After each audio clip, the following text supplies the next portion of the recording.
वर्धमान नगर में एक सेठ राज्य का प्रशासक था। सेठ अपनी बेटी की शादी में राजा रानी सहित पूरे दरबार को आमंत्रित करता है। एक राजभवन के झाड़ू लगाने वाले ने बिन बुलाए आकर राजवंशियों वाली सीट ले ली। सेठ ने उसे अपमानित कर बाहर फेंकवा दिया। सेवक को गहरा अपमान लगा और वह सारी रात सो नहीं पाया। उसने सोचा, अगर मैं राजा को इस सेठ के विरुद्ध कर दूं तो अपना बदला ले सकता हूं। सुबह सुबह जब सेवक राजा के पलंग के पास झाड़ू लगा रहा था, जानबूझकर बड़बड़ाने लगा, हे भगवान! सेठ ने रानी को गले लगा लिया। यह सुनकर राजा बिस्तर से उछलकर बैठ गया और सेवक से पूछा, क्या यह सच है? क्या तुमने स्वयं सेठ को रानी को गले लगाते देखा है? सेवक तुरंत राजा के चरणों में गिर पड़ा। हे स्वामी, मेरा दिमाग ठीक से काम नहीं कर रहा। मैं नहीं जानता कि क्या बड़बड़ा रहा था, पर यदि कुछ अनुचित कहा हो तो क्षमा करें। राजा ने कुछ नहीं कहा। राजा ने सोचा, यह सच हो सकता है। राजा ईर्ष्या से व्याकुल हो उठा। उसी दिन से उसने सेठ पर से अपना विश्वास वापस ले लिया और उसे महल में आने से भी मना कर दिया। एक दिन जब सेठ महल के प्रवेश द्वार पर पहुंचा तो पहरेदारों ने उसे रोक दिया। सेवक पहरेदारों से मजाक उड़ाते हुए बोला, अरे पहरेदारों, यह सेठ तो राजा का चहेता है। यह बड़ा शक्तिशाली व्यक्ति है, छुड़ा सकता है या फेंकवा सकता है, जैसा कि इसने मुझे अपनी पुत्री के स्वागत समारोह से फेंकवा दिया था। सावधान रहो। सेठ ने सोच विचार किया और फिर सेवक को अपने घर आमंत्रित किया। सेठ ने सेवक का खूब आदर सत्कार किया और उपहारों व वस्त्रों से लाद दिया। वह विनम्रता से बोला, मित्र, कृपया मुझे क्षमा कर दो। उपहारों से खुश होकर सेवक बोला, महोदय, मैं आपको क्षमा करता हूं। उसने सेठ को आश्वस्त किया, मैं राजा को फिर से आपके पक्ष में कर दूंगा। सुबह सुबह जब सेवक राजा के पलंग के पास झाड़ू लगा रहा था, जानबूझकर बड़बड़ाने लगा, हे भगवान! हमारा राजा तो पागल हो गया है। वह शौचालय में खीरा खाता है। वर्धमान नगर में एक सेठ राज्य का प्रशासक था।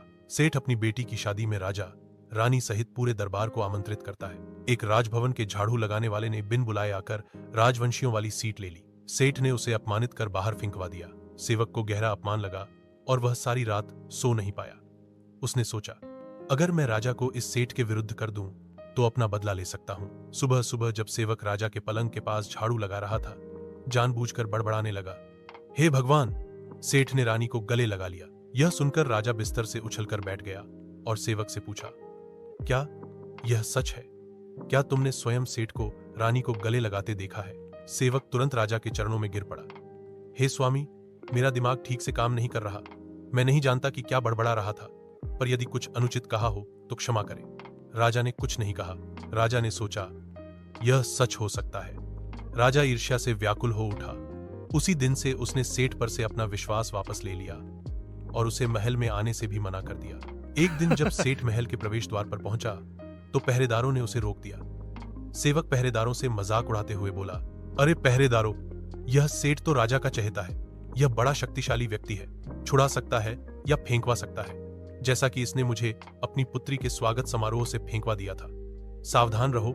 सेठ ने सोच विचार किया और फिर सेवक को अपने घर आमंत्रित किया। सेठ ने सेवक का खूब आदर सत्कार किया और उपहारों व वस्त्रों से लाद दिया।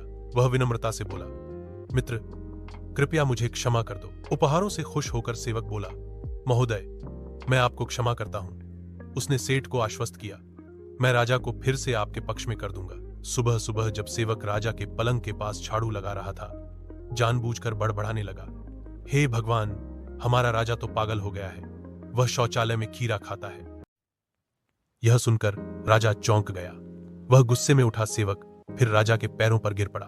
हे स्वामी, यदि मैंने कुछ अनुचित कहा हो तो क्षमा करें। राजा ने स्वयं से सोचा, मैंने तो कभी शौचालय में खीरा नहीं खाया। जो कुछ इसने मेरे बारे में कहा वह बिल्कुल झूठ है। तो फिर जो कुछ इसने सेठ के बारे में कहा था वह भी झूठ ही होगा। इस प्रकार सोच विचार कर राजा ने सेठ को महल में बुलवाया और उसे उपहारों, आभूषणों तथा वस्त्रों से सम्मानित किया। उसे पुनः उसके पद पर नियुक्त किया और पहले की तरह ही अपना विश्वास दिया। शिक्षा। बुद्धिमान लोग कहते हैं, छोटे बड़े सभी का सम्मान करना चाहिए, चाहे वह कितना भी छोटा क्यों न हो।